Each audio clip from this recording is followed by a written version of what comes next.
Okay. Ayos na ayos. Pulang-pula tayo ngayong namumula tayo. Hello, gabing Nico, ito. Hesa, kamusta kayo? Hello guys! Yes, sir, you're back. Fresh from The USA. the USA. Oo. Kamusta, Hesa? May Amerika. Na-miss nyo ba ako guys? Oo naman. Oo naman. Lalo Lalo yung na accent kung, mo. Kunwari lang. kung papasalubungan mo kami mamaya ng mga tsokolate. Oo, yung mga gusto natin. Lalo na bagong taon, bagong ano ba? Ano mga resolution mo kasi hindi ka namin natanong dati. Oo. Ang resolution ko is to be more productive and then babalik ulit sa gym kasi nga bakasyon. So, kain ng kain kahit ano. Wala nang Hindi ka naman tumaba Health eh. buff talaga Talaga? itong si Hesa. Oo, ganda-ganda pa Kumari rin. lang. Hesa. Pero Okay. anyway, dahil speaking of pulang-pula tayo ngayon, sa huling episode natin, pulang-pula din Medyo dahil pula nasa San Beda tayo. San Beda. Medyola. Oo. So pinag-usapan namin doon extrajudicial killings, pati yung mga may mga Corrupt candidates na may corruption cases, pwede ba sila mag-bail? Mag-bail, oo. Lalim din. Mainit na naman ang Oo, issue. mainit. I'm Pero sure syempre- ngayon din. Oh, nagbabalik Kakaiba yung belt dito. tayo kasi nga Tama. nandito tayo sa lugar ng mga Red Warriors. Pero siyempre, para ikutin tayo ni Miko kung ano bang Yes. meron dito sa University of the East. Let's all welcome Miko's School Tour. What's this? Welcome to University of the East! Alam niyo ba na nabuo ang idea ng pagkatatag ng UE mula lamang sa 2 kwartong inuupahan nito na nagsilbing review center para sa 110 students enrolled under the CPA review classes noong 1946. Pero matapos na ma-acquire ng Pilipinas ang kalayaan nito, sa pangunguna ni Dr. Francisco Dalupan Sr. at ng iba pang mga business educators, ay mas pinagbuti pa nila ang pagsuporta sa mga business-related classes dahil sa paniniwalang makakatulong ito sa unti-unting pagbangon ng bansa. Sa katunayan, out of 110 examinees that time, 4 mula rito ang pumasok sa top places ng 1947 CPA Board Examination. Cool, di ba? Dahil sa inisyal na success na natamo, itinatag ni Dr. Dalupan ang Philippine College of Commerce and Business Administration o PCCBA sa R. Papa Street sa Sampaloc, Maynila. Pero dahil na din sa pagdami pa ng enrollees, ay inilipat din ito dito sa Recto Avenue sa Maynila. Matapos ang kanilang paglipat, patuloy na dinominate ng PCCBA ang mga government examinations on professional practice. Ito rin ang naging dahilan para i-expand ang mga PCCBA na kanilang ino-offer. Ilan sa mga programang naidagdag noon ay ang mga sumusunod: College of Liberal Arts, Business Administration, Dentistry at Graduate School para sa Business Administration. July 3, 1951, naging historic event naman para sa PCCBA ang pagkakagawa dito ng university status. Dito na rin ang pagkasundo ang palitan ng pangalan ng universidad at gawing University of the East. 3 years after, habang patuloy na nadaragdagan ng mga educational program sa UE, ay opisyal na rin binuksan ng universidad ang kanilang technical vocational courses nito sa kanilang Caloocan branch, na sa kasalukuyan ay mayroon na rin ino-offer na 4-year courses. Sa kasalukuyan, 3 sa mga colleges ng UE ang Level 2 accredited na ng Universities Commission on Accreditation. Siyempre, patuloy pa rin nilang dinedevelop ang kanilang universidad bilang isa sa mga competitive universities ng ating bansa. Lahat ng yan para na sa mga Red Warriors. Mukhang ready na sa ating hamon ng debate. Kaya naman, welcome to Schoolmates!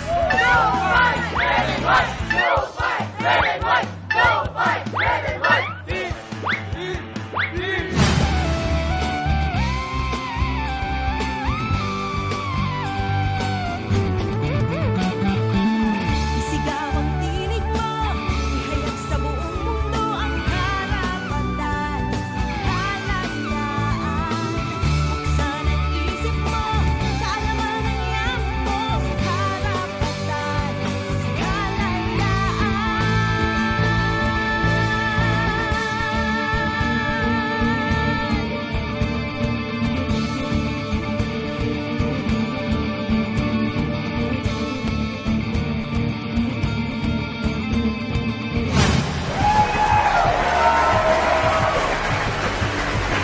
Alright, isang napakagandang gabi sa inyong lahat. Siyempre, balik na naman tayo dito sa University Yes. Belt. Dahil siyempre, nandito tayo sa teritoryo ng mga Red Warriors. Oy! Let's all welcome, nandito tayo sa University of the East, Manila. Ang ganda, no? Pulang-pula yung audience natin. Sobrang Nakitang-kita exciting. natin na sobrang excited na silang tanggapin ang ating hamon ng diskusyon. At syempre, Jules, maliban sa ating mga schoolmates na magdidebate ngayon, ay may chance din makisali ang ating mga schoolmates sa ating audience. Mamaya, magbibigay sila ng views and opinions sa topic for today. Talaga naman mamaya, for sure, madugo ang ating debate dahil pulang-pula tayo Namumula. dito sa University of the East. Pero hindi lang po tayo ang magkakasama dito dahil kasama din natin ang mga netizens sa social media, sa ating Facebook account at Twitter account. Kaya i-like nyo lang kami at i-follow nyo kami dahil ang inyong mga opinion at komento ay may pakialam kayo. Importante sa amin yan. Mamaya, babasahin namin yan isa-isa. Pero syempre, Miko, Hesa, ano nga ba itong trending issue na ating tatalakayin? Narito po at panoorin natin. Alam niyo kung kailangan, ha? Para matapos yung kaguluhan sa Mindanao, ay all out war! Dapat po peace negotiations. Hindi, all out war, ha? Kailangan pumayin ng mga yan para matapos yung kaguluhan sa Mindanao. Hindi pwedeng madami ang mga insulto. Hindi kung kaya nila madamay, hindi mag-all out war din sila. Kailangan natin ng all out war para matapos ang kaguluhan sa Mindanao. Hindi po peace talks po talaga dapat. Hindi, all out war, di ba? Tama na yan! Hindi po peace negotiations. Alam mo, mabuti pa, pag-usapan na lang natin yan sa schoolmates. Kayo, ano pong solusyon nyo para matapos na ang kaguluhan sa Mindanao? Peace negotiation o all out war? Kami all out war! All out war!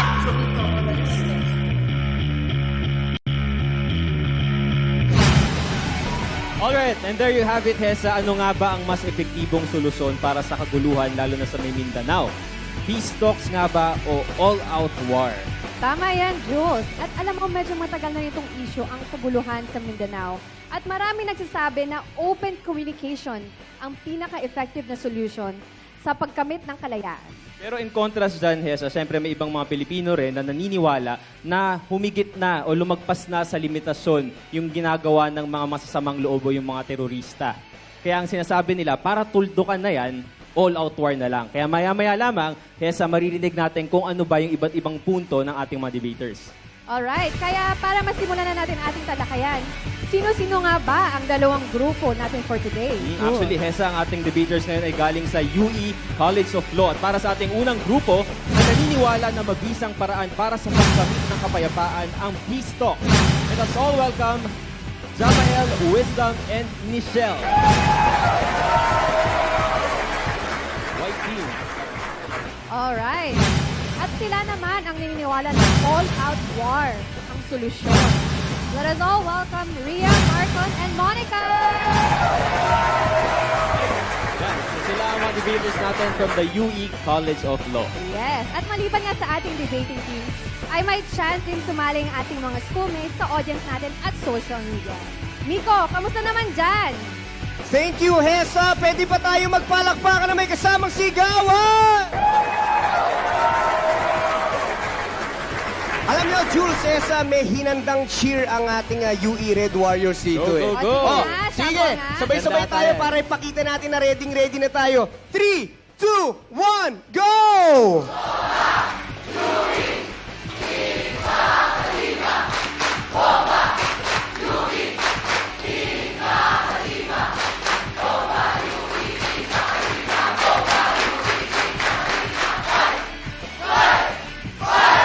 Oh, kita mo naman.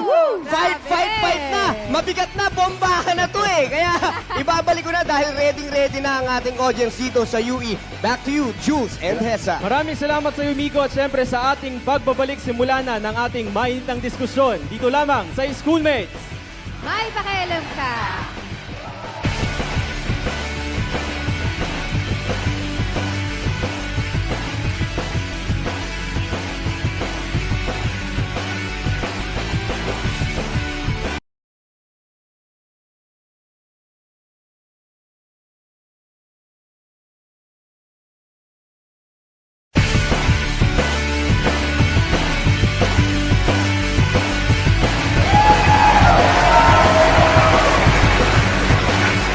Welcome back, schoolmates! At ayan, Diyos, nakilala na natin kung sino-sino ang ating mga schoolmates natin dito sa UE.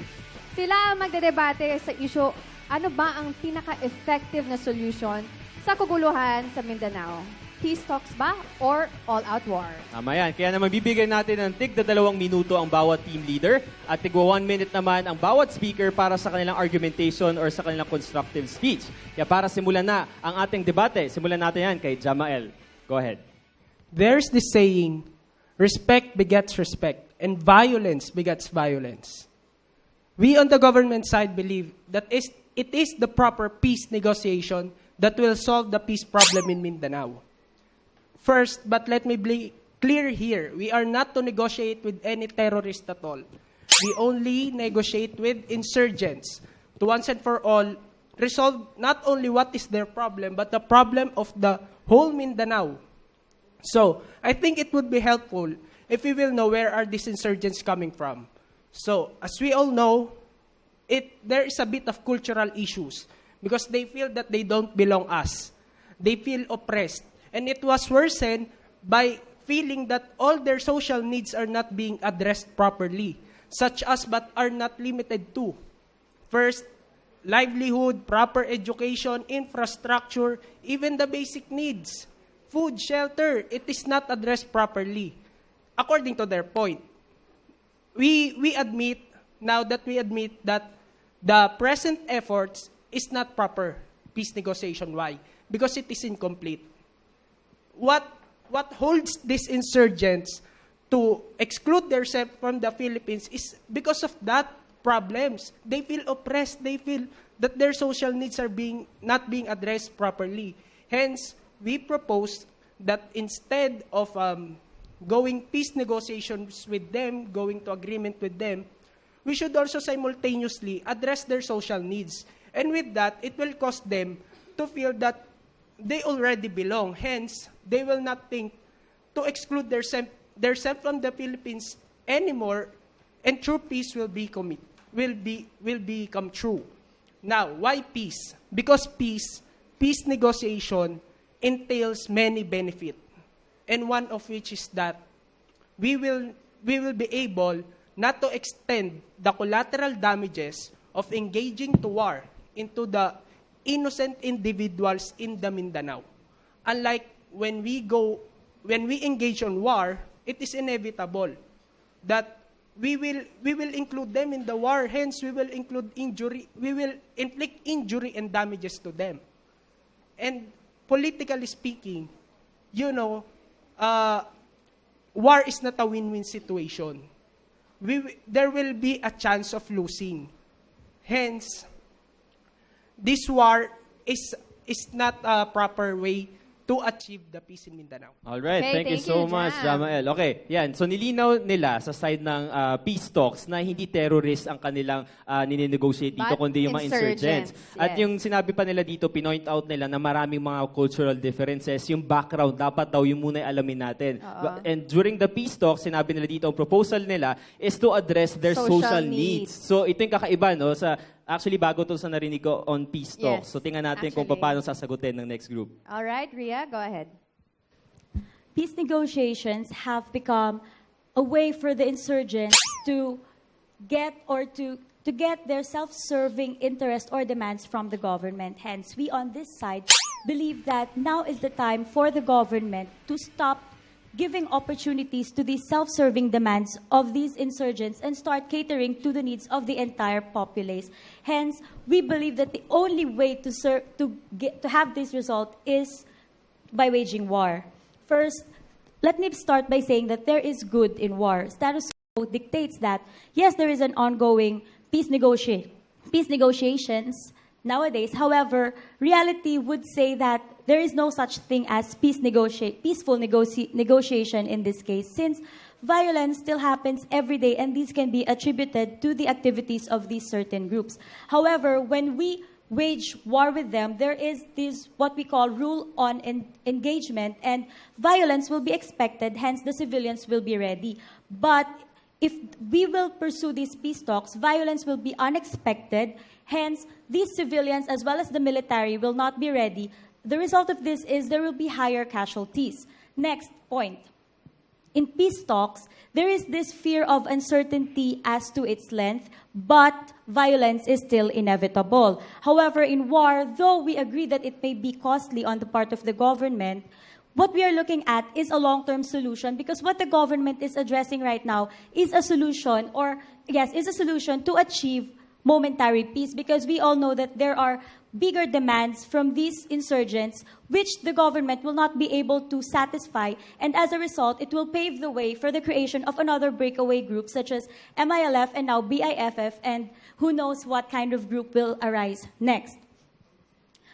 My next point is that the government is the only institution that can utilize coercion. By negotiating with these insurgents, we are in a way giving them this sort of leverage to insist on their demands with the government, and in a way, the state, these insurgents will no longer adhere to the state, and they will have these twisted belief that they are of equal footing with the state. Hence, the purposes of these peace negotiations will be rendered nugatory. Thank you.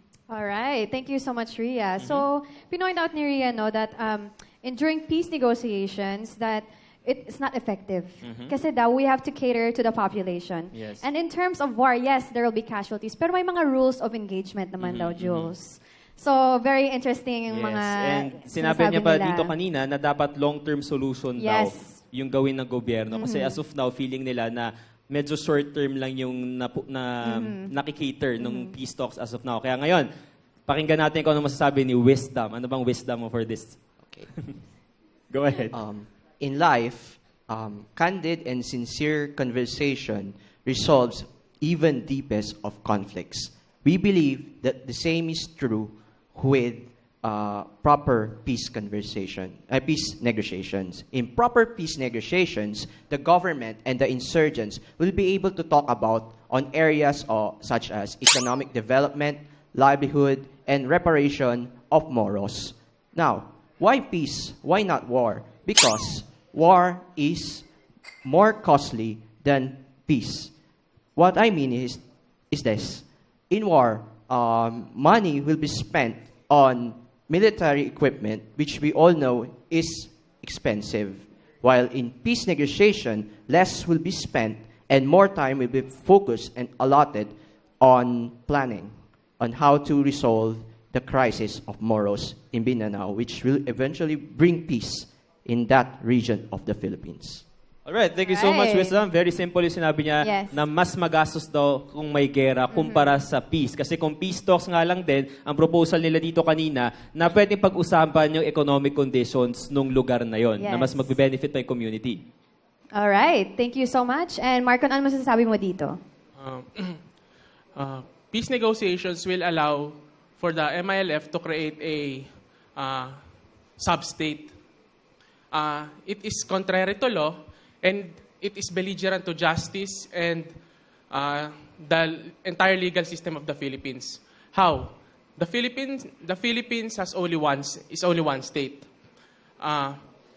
However, the MILF wanted to create a sub-state to continue asking for ransom, for money from the government. And the continuation of these unlawful, unconstitutional, and unreasonable demands, for me, makes the government a mockery. The entire Philippine government a mockery if they will allow the demands of these rebels to continue. So why war? War will let the world know that the Philippines upholds its laws, that the Philippine government remains strong despite the threats and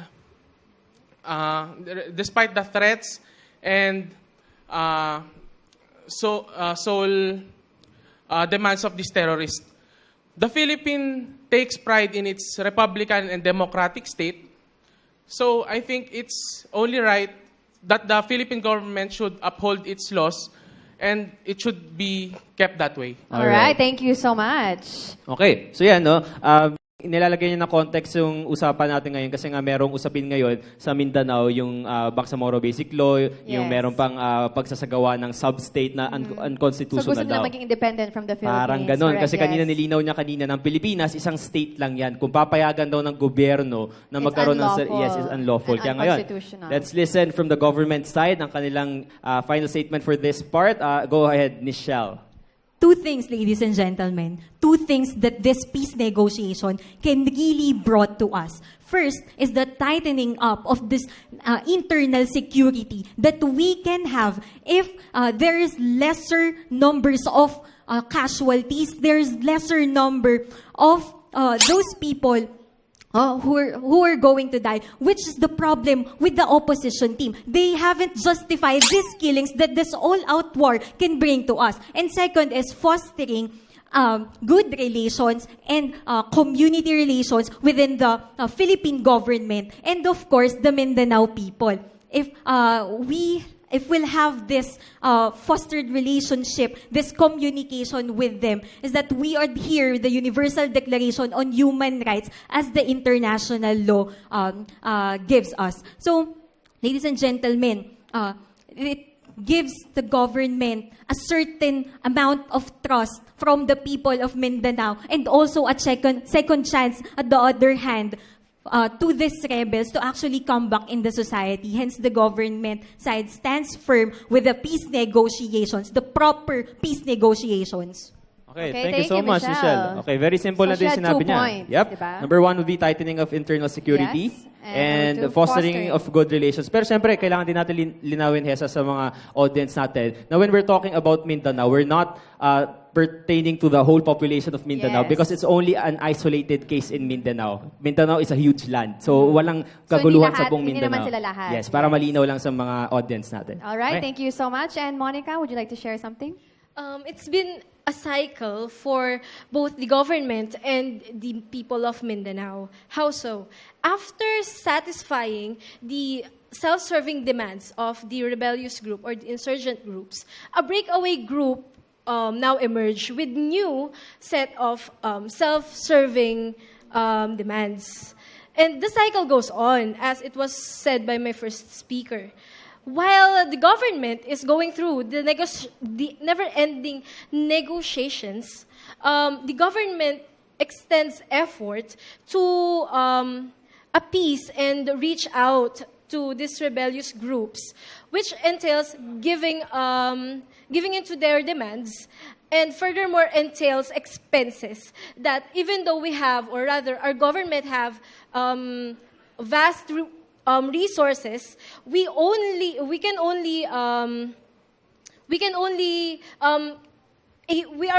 able to sustain and afford it for so long. If we do not break this cycle, ladies and gentlemen, it will ultimately lead to the slowly but surely the complete destruction of the relationship between the government and the good people of Mindanao. And we don't want that. We don't want to prolong the detrimental effects of such negotiations, which we can already cure with just one big bang or with just one big war. Thank you. All right, thank you, Monica. Ayan, we're so, done. very interesting, Jules, no, na she mentioned it's a cycle. Diba? Parang never-ending. So, ano ba gagawin natin to break that Yun cycle? nga, kumbaga kasi yung nabigay mo na yung self-serving needs ng isang grupo, tapos biglang may hindi makokontento, mag-break May bago away na naman. naman, Yun. yes. So yun daw yung cycle sinasabi ng opposition group. Okay. Alright, thank you so much, guys. At narinig na natin kung ano masasabi ng ating mga schoolmates dito. Miko, kumusta naman dyan sa audience? Thank you, Hesa and Jules. At syempre, kasama nga rin natin ang ating mga kaibigan dito ng mga ka-schoolmates sa UE dito sa audience naman. Sinong gusto magtanong at makisali sa ating usapin? Ayan, sige brother, tara. Tayo ka na muna, magpakilala ka na muna sa lahat para makilala ka. Good evening po, Timothy Kaday, AV Legal Management. I have questions to both sides, the government and the opposition. Yes, for the government, yes, we may say that peace talks may be possible with their approach of providing the people with their social needs. But will that approach be effective? Sino yung mga iintindi sa mga terrorista if yung mga insurgents lang yung kakausapin? Because according to the opposition, violence is inevitable. And my question to the other side, the opposition, with the alleged issue of ISIS collaboration with Mindanao terrorist groups, don't you think that an all-out war will open doors for bigger problems with our internal security and or safety? Thank you. Okay, so sasagot muna yung government. Okay, to answer his question. Yes. in that question, we would like to say that the insurgents, that's why in the context we have said that we are only dealing with the insurgents. We have to know that in the Mindanao, in the problems in Mindanao, large number of them is insurgents, and the numbers of terrorists is only little in the population, causing the public disturbance there. Now, why do we say that we must first address their social need? Is that to cure, because what we are saying here is that the problem is within the people themselves, within the Moros themselves. They feel dissatisfied. But we have to try to address their social needs first and wait for the outcome, and surely they will realize that if their social needs are being addressed, then they will come to think that there's no need anymore to exclude themselves from the Philippines, and hence may go back to the society. With regards to your question, how will the opposition side will cater to those BIFF pledging allegiance to the ISIS? Actually, medyo nabasa rin namin yung tungkol nga dun sa article na yun. The problem is, if we're going to include that in our debate right now, we will open our doors to already international relations. However, just to answer the question, since they're already terrorists, we're never negotiating with terrorists, as the government said. And also, we're not going to harbor them. Hence, it's just proper and it's just right and just to wage an all-out war on them. We don't even care if we are going to spend money or rather resources of the government. It's just that terrorists should not be negotiated with. And with that, we say that it's just proper that we should wage an all-out war. Okay, thank you so much, Monica. Okay, Vico. Balik na kayo, Mr. Excited. Yes. Dahil meron pa mga magtatanong dito. Okay, dito naman tayo. Schoolmate, anong pangalan? Dale Chang, third year AB Political Science. Question lang po sa opposition. Since, according to the first speaker of the opposition, she stated that war would entail a long-term solution. However, after engaging into war, casualties will be made, and of course, there will be survivors. Now, the question is, what assures you that if you kill those persons who practice insurgents, would stop insurgency from recurring again? Thank you for your question. First of all, let me clarify that in this debate, there is no assurance. First, there is no assurance that peace talks will succeed, and there is also no assurance that in war, there will be no insurgents that will arise in the future. However, what we are saying here is that when we talk about peace, when we talk about these peace negotiations, okay, for example, we have these peace talks right now with the MILF. They have these demands that the government was able to satisfy, and then they will have another bigger demand, but the government will not be able to satisfy such bigger demands because, as we all know, their bigger demands, which is their actual demands, is not acceptable for the government because they also have to protect the interests of the entire populace. If this is unsatisfied in the peace talks, it will pave the way for the creation of another belligerent or another insurgent group, such as now we have the BIFF. And if we will pursue peace talks with this BIFF now, they will have another demand, as my other speaker said, that it will become just a cycle, an unending cycle. Therefore, it will also exhaust the resources of the government.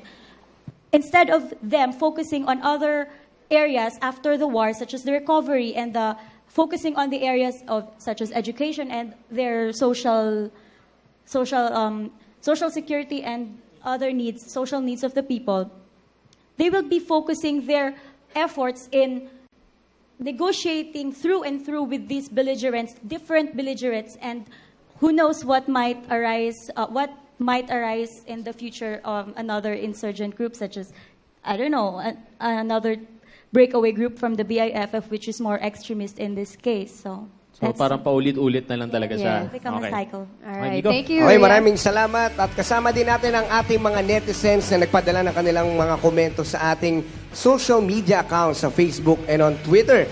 Ito na ang pinadala ni Japet Dua Bang. Bang ang apelido niya, pero siya ay for the peace negotiation. Di na kailangan dumanak pa ng dugo sa ating lupa. Bakit pa kailangan maglaban-laban? Magkakapatid naman tayo sa dugo. Walang mabuting maidudulot ang karahasan, kaya dapat tayo magkaisa para sa kapayapaan ng ating lupang sinilangan. Ayon naman kay Clorin Beraide, matagal na ang peace talks pero walang nangyayari. Imagine this, around 80 million versus more than 100,000, tapos ini-equate sa peace process na ilang dekada na, pero wala pa rin. Patuloy nyo lang po ang pagpapadala ninyo ng inyong mga komento sa ating Facebook and Twitter account. Back to you, Jules and Hesa. Alright, salamat Nico. At sa aming pagbabalik, marami pa tayong pag-usapan tungkol sa isyong ito. Stay with us, dito lamang sa Schoolmates. May pakialam ka!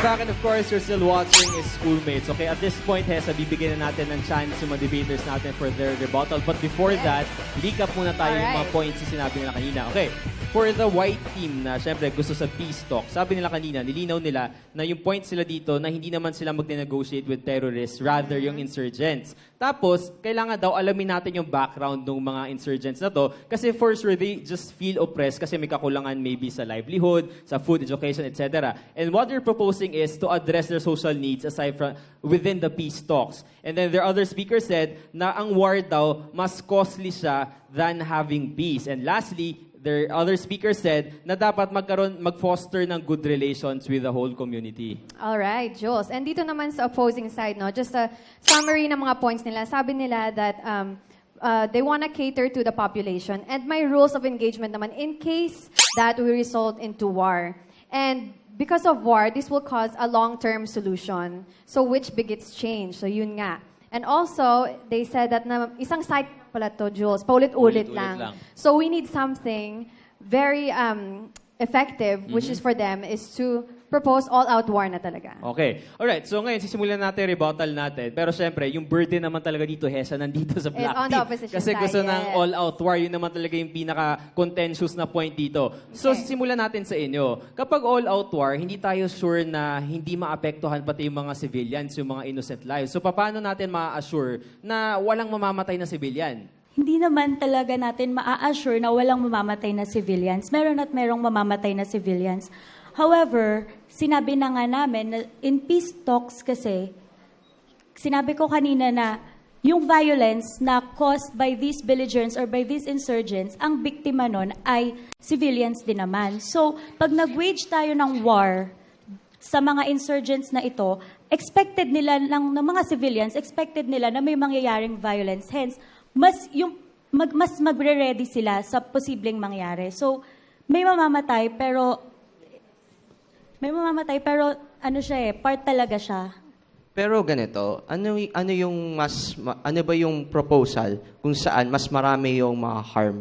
Yung 'di ba yung sa inyo sa total war? Kasi pag sinabi mong total war, ang pasok sa isip na is phenomenal number of people ang mamamatay. Ibig sabihin po, mas maraming mamamatay sa proposal nila. Yun lang naman eh. At sa amin, mas malalesen namin yun. Or, so maganda nga, wala eh. Walang mamamatay talaga eh.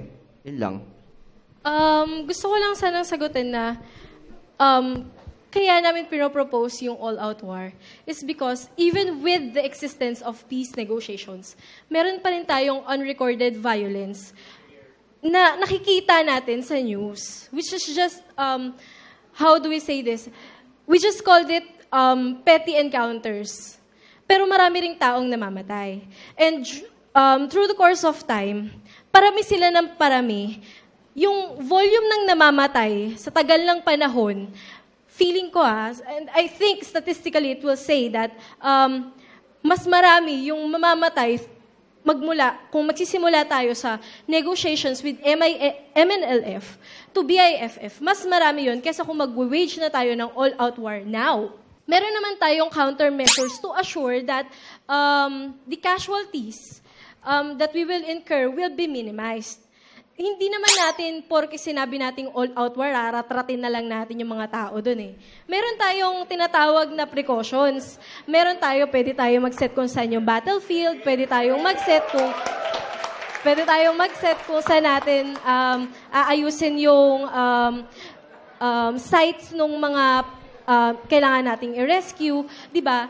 Hindi naman tayo mga bata na pag sinabing, away tayo, suntukan na lang tayo bigla. Okay? We have a government. And that's why we are standing by our government. And that's why we say that we should not negotiate with these people. Because as we have said, we don't negotiate with terrorists and we don't harbor terrorists. That's all. Okay, thank you. We understand that you have precautions in your proposal. But the point here is, paano naman yung mga natirang buhay din? Do you know the trauma na nararanasan nila, yung psychological effect na meron sa isip ng mga tao na nagkakaroon ng gera sa labas? Paano naman sila? It's just that we can safely say na, okay, maliligtas naman sila, buhay naman sila, but the point is the long-term trauma na mararanasan din nila. And another thing, there is a counter-cycle dun sa sinabi nila kanina, is that there is an attack from the belligerent group, okay, there is an attack, and then there are deaths, and then what? After the deaths, there is this retaliation from the government, and then attack, and then deaths, and then retaliation from MILF. Paulit-ulit lang din yung cycle. Actually, yung ganong paulit-ulit na cycle, nangyayari lang yun sa peace negotiation. Kasi sa peace negotiation, wala tayong nadidisarm, wala tayong napapatay. Ang nangyayari, casualties lang on both sides, walang nananalo. Kaya talaga magkakaroon ng cycle. However, kung let's say, ihalin tulad natin siya sa war ng US with Japan. Di ba natalo ng US ang Japan noon? Nakagawa ba sila ulit ng kanilang offensive army? Di ba hindi? Kasi ang Amerika, naging in charge sila ng paghawak ng paggawa ng army ng Japan, which is only defensive. Kung ihalin tulad natin siya sa sitwasyon natin dito sa Pilipinas, if our government wins the war, hindi na magkakaroon ng chance yung mga belligerents na magkaroon pa ng chance to recover and put up arms again. Una, nakikita ko sa proposal nyo na total war, untenable yun. Sinabi kayo, di ba, kayo mamimili ng battlefield. Pero tignan natin, ano bang geography ng Mindanao? Ano bang meron sa Mindanao? Makakapili ba kayo ng battlefield doon? Hindi kayo makakapili ng battlefield doon. Tsaka anong type ng fighters ang i-encounter nyo? Mga guerrilla fighters ang mga yan. Ang guerrilla fighters, ano sila? Nakikipag-pitch battle ba sila? No, they don't engage in pitch battle. They engage in what you call asymmetric war. So, isipin nyo muna yon. Yung sinasabi mong guerrilla fighters, mga NPA yun, hindi yun yung mga Muslim. Okay? Iba sila ng fighting style at magkaiba sila talaga ng ipinaglalaban. You cannot, hindi mo sila pwedeng ihalin tulad sa isa't isa kasi magkaiba sila. Okay? Ang guerrilla fighters, yun yung mga nagtatago sa bundok. Yun yung mga hindi bumababa dito. Okay, yun. Ganito yun. Ang guerrilla warfare, gumagamit yan ng asymmetric form of war. Tingnan mo naman yung force, tingnan mo yung puwersa ng mga insurgents sa Mindanao compared sa government. Mas malakas yung gobyerno, mas malakas sila sa arms compared doon. Yun yung logical na noon. Kaya gagamitin na warfare dyan, asymmetric kind of war. Okay, before segue lang before we continue with our rebuttals, just for order lang din. Let's not use the term Muslims kapag pinag-uusapan natin yung mga terrorists kasi it's not a way. All of them. Yeah, it's not a way of life of our brothers and sisters from the Muslim faith. Okay, go ahead. Una, yung mga lahat ng pinagsasabi mo, very illusory kasi siya. Hindi siya grounded on facts. Very illusory yung pinagsasabi mo based on presumptions. Napaka-presumptive ng lahat ng arguments na sinabi mo.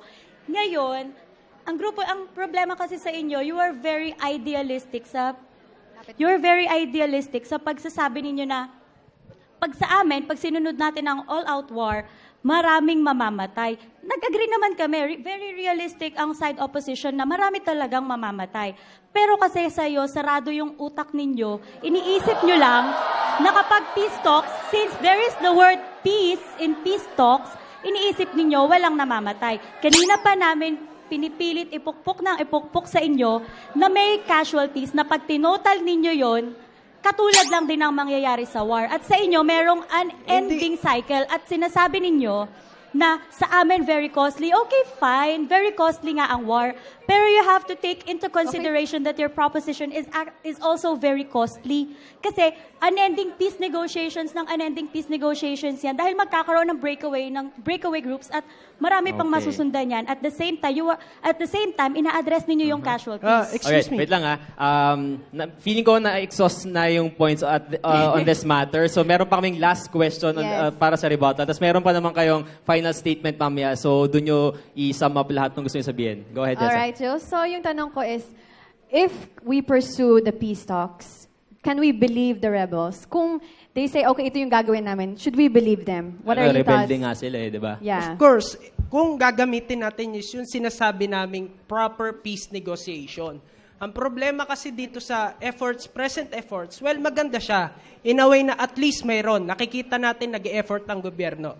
But ang problem nga na pinopoint out ng team namin is that improper siya. May kulang. No? May kulang sa kanya. Kaya nga nag-propose kami na aside from entering into agreements with them, para mas tumibay pa yung pagtitiwala natin sa isa't isa, i-address na din natin yung social needs nila para mas tumibay yung sense of belongingness nila at tumigil na yung war, yung gulo sa Mindanao. So yung pinopoint out lang naman kasi namin is that yung proposition kasi ninyo, inaalisan ng ngipin yung gobyerno natin. And at this point in time, kailangan nating ipakita sa mga insurgents na to na ang gobyerno ay may ngipin that they cannot mess with the government. Kasi ang nangyayari sa peace talks, the government is being held hostage by these insurgents. Of course, no. What? Teka Really? lang, hindi natin inalisan ng ngipin ng gobyerno kasi first and foremost, responsibility nila na provide ang social needs na matao doon. Hindi ba pag pinatay natin sila, hindi ba pagka imbis na tulungan natin sila, pinatay natin sila, hindi ba inabandon natin yung first and foremost duty of the state to protect and to take care of its citizens? Hindi naman namin sinasabi na hindi yan duty ng state. As a matter of fact, it is constitutionally mandated to the state. However, ang sinasabi namin, yung sinasabi ninyong protection and all, na duty talaga ng state, hindi yan tantamount sa paglalagay ng ngipin sa gobyerno sa peace negotiations dito sa Mindanao. Yun yung pinopoint namin. Jules. Ang ganda ng usapan. Grabe. Parang ang Ganda. India dito sa stage. Thank you sa inyo, Alright, mga thank you debaters. so much, guys. At balikan natin si Miko. Miko, ano masasabi ng ating mga schoolmates sa social Na media? lumulutang ngayon. Alam nyo, Jules, Cesa, ang topic all-out war sa Mindanao, pero mukhang all-out war sa stage ang nangyayari. Pero syempre, kasama rin natin ang ating mga schoolmates dito sa audience. Sino ang gustong makipag-all-out war sa kanila? Sino gusto magtanong? Dito, si brother, no? Okay, sige. Kapatid, magpakilala ka na muna sa lahat. Good evening, ladies and gentlemen. I am Dominic Nashanseno from a fourth-year legal management student. I have a question on the government side. Are you aware that in 1977, Geneva Convention on the Law on Warfare, naka-state doon na magkakaroon, in terms of war, magkakaroon na extended human rights. Doesn't it depose your argument na hindi mapaprotektahan ng ang human rights ng mga tao na masasakop ng war? And I would like also to agree on the comment of the second speaker na pagdating sa Mindanao, it's an asymmetric war, it's a guerrilla warfare. However, the armed forces is also prepared because they have elite forces that will address that type of warfare. And then, lastly, to the government side, I would like to ask, kung sakaling doon sa peace negotiation na mangyayari, merong other interest group na hindi mag-agree, won't it cost for a more larger war, which is a civil war? Yun lang. Thank you. Go ahead, government. Well, yun sa Geneva Convention, yes, dapat nga yan yung gamitin natin sa actually talks about, di ba yan yung mga, dinefine dyan yung insurgents, what will happen to when there is internal conflict, armed conflicts. Di ba? So, yan nga iniiwasan natin na umabot tayo sa war. Kaya nga ang proposition lang naman namin is simple. Ipa-feel natin sa kanila na kasama sila sa atin. Hence, hindi na sila kailangan pa mag-retaliate. Pag naisip nila yon, yun lang naman kami. Ayaw namin mag-result sa war. Ang gusto namin, makipag-usap tayo sa kanila, tapos ipa-feel natin na isa lang tayo. At with that, siguradong mafe-feel nila yon at mag-iisip sila na wag nang bumalik dito. Ay, wag nang humiwalay sa Pilipinas. Okay, thank you so much. Maraming salamat. Maganda ang debate natin dito sa UE. Pero syempre kasama din natin ang mga schoolmates natin sa social media. Ito na ang sabi naman ni Lonar David. Peace negotiation ang dapat. Sapat na ang mga buhay na nawala. Di na dapat pang madagdagan yon.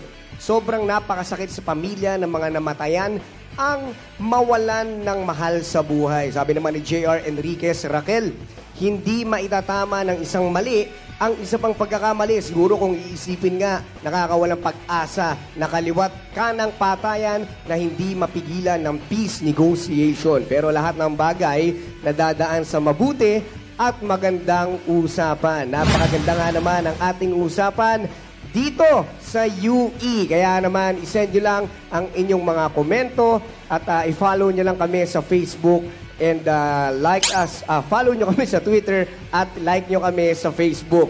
Dahil magbabalik ko po ang #1 debate show ng mga kabataan. Ito ang Schoolmates!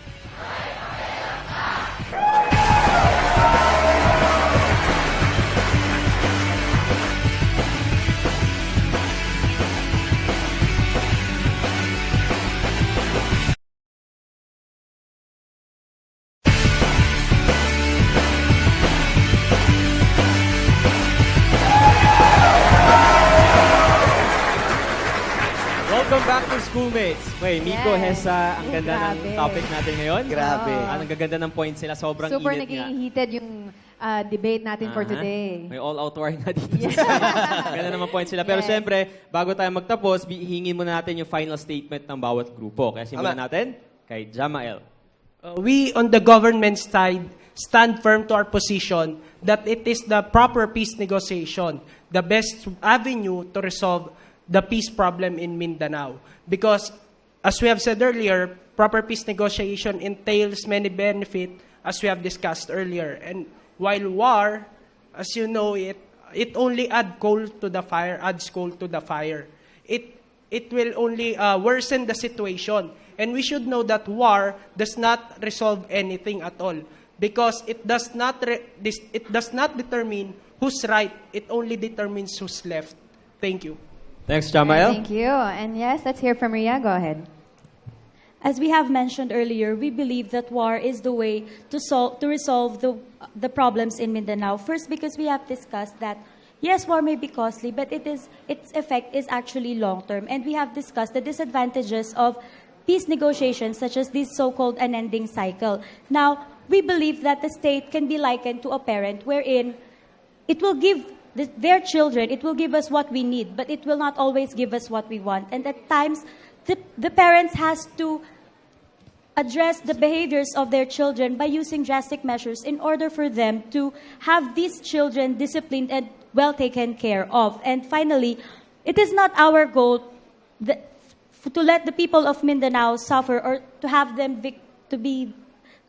as victims of the war, but it is our goal or our proposition bears more weight if at the end of the day, what we want is for our future generation to live peacefully and without any threat of violence. Thank you. Thanks, Ria. Alright, Peaceful na nila magsalita, di ba? Yeah. Oo nga, no? Parang kanina. Pagkatapos ng kanina, relax. Bakbakan eh. Ayan, syempre, meron din tayong mga thoughts dito. Ikaw, Miko. ano Ako, naisip mauna mo? na ako. Siyempre, doon ako sa peace talks, no? Dahil, siyempre, katulad nga ng sinabi ng grupo nila, it's very costly din eh. Diba? Tayo ay nagbabayad ng tax. Mas marami pang importante na dapat ipaglaanan ng ating tax, diba? Kaysa mapunta sa gera na maraming buhay ang mamamatay, diba? At marami rin syempre kung iisipin natin ang buhay nila doon na lilikas sila dahil yung kailangan nilang iwan ang kanilang mga hanap buhay, ang kanilang mga tirahan dahil sa gera. And of course, syempre, ang binuhay natin dito, binuhay tayo ng Panginoon dito, hindi lang para maging existent dito sa mundo. Kailangan natin mabuhay, diba? At syempre, para maging maganda ang buhay natin, isang nasyon dapat tayo, diba? Na nagmamahalan dahil tayo ay magkakapatid naman dito sa Pilipinas. So para sa akin, peace talks. tayo. Okay. Peace tayo. Peace tayo. Okay, Ikaw ikaw. naman, Jules. Ako? Okay. So ako naman, ang naisip ko dito, kailangan kasi sa lahat ng mga bagay, kapag sinusuri natin ang bawat issue, kailangan hini-historicize natin yan. Balikan natin yung kasaysayan. Even from the Spanish times, actually dyan nagsimula yan. Kung natatandaan nyo, ilang siglo tayo sinakop ng mga Espanyol hanggat sa binenta tayo sa mga Amerikano. Pero tandaan natin na yung mga Kastila, hindi naman nila sinakop ang Mindanao. Pero nung binenta ang Pilipinas sa Treaty of Paris, sinama ang Mindanao. Doon nagsisimula agad ang issue. Kaya hanggang ngayon, hindi pa rin ma-resolve yung issue sa Mindanao. Kaya ngayon, kailangan natin ma-realize, ngayong nasa 2016 na tayo, sobrang diverse na Pilipinas. Sobrang daming mga iba't ibang relihiyon sa Mindanao, iba't ibang mga kultura. Kaya kailangan natin i-recognize yung diversity na yan. And since we have diversity, the only solution is to have strong connection of communication with all the groups. So basically, what I'm saying is, kahit napakatagal ng proseso, peace pa rin tayo. Kasi sa hulit-huli, hindi tayo pwede mag-decide, lalo na from Imperial Manila, na tayo magdidesisyon kung ano mas makakabuti sa Mindanao. Kasi sila ang nakatira sa Mindanao. Sila ang maapektuhan kung magkakagera sa Mindanao. Sila ang mamamatayan at hindi tayo dito sa Maynila. Kaya hindi tayo pwedeng sabi-sabi na lang all-out war na lang kasi isang Pilipinas tayo eh. Kailangan natin intindihin na meron silang mga cultural differences sa Mindanao na kailangan ma-resolve through communication. So peace talks pa rin hanggang ngayon kahit medyo matagal. Kaya Jules, peace tayo. Peace tayo. Okay, ikaw naman, Esa. Alright. For me naman, depende. Kasi sino mo may gusto ng war, di ba? No one wants war. Pero in terms na kung it's been years, di ba, yung peace talks, matagal na and wala pa rin nangyayari. So if it's the only solution or the only thing left to do, then I say go for it. Yes, very strong point po ito, but we have to think about the positive. There will always be lives to be claimed whether we go for peace or war. Marami pa rin namamatay despite this. So, for me, it depends din sa situation. Pero kung wala na talaga, I go with the opposition side. Okay, so radical solution, Yes. radical change. Pusong Andres Bonifacio ka pala. Okay, ayan, and with that, dyan na po nagtatapos ang ating discussion. Kaya gusto natin magpasalamat sa ating debating teams. Palakpakan po natin Yes, sila. thank you ating so much. students sa UE College Ang of galing Law. nila. Thank you so much. And of course, yung buong UE Manila community and of course yung sa faculty nyo, palakpakan nyo po ang mga sarili ninyo. And of course, next week, alam nyo ba, nandito pa rin kami sa UE kasi clingy kami. Siyempre, meron tayong next topic pa rin na pag-uusapan. Kaya abangan nyo. Tuwang-tuwa si Miko. Nakatouch agad tayo sa UE. Okay? Yes, and ano ba ang topic natin for next week? Age limits. Dapat na bang tanggalin sa paghanap ng trabaho? Yan, abangan nyo guys next week. Oo, kasi naman dito sa UE, kaya tayo naging clingy red eh. Red is for love. Not war. Valentine's. Valentine's. Inspired yata si Miko. Sakto yan sa Valentine's. Kaya no, maraming salamat po. Palakpakan nyo naman ang inyong mga sarili. Ang gagaling ninyo, ang ating mga debate teams. At syempre, ang mga netizens natin na nakisali sa ating usapin. Again, i-follow nyo kami sa Twitter at i-like nyo kami sa Facebook para malaman nyo pa yung mga social issues na tatalakayin natin dito sa Schoolmates. Alright, so pero siyempre gusto muna natin batiin ng happy birthday You si know? Kuya Ferdy, ang aming tech director. Happy birthday to you. And of course, gusto rin natin okay, may blowout siguro mamaya no, after ng taping. Tama, sana.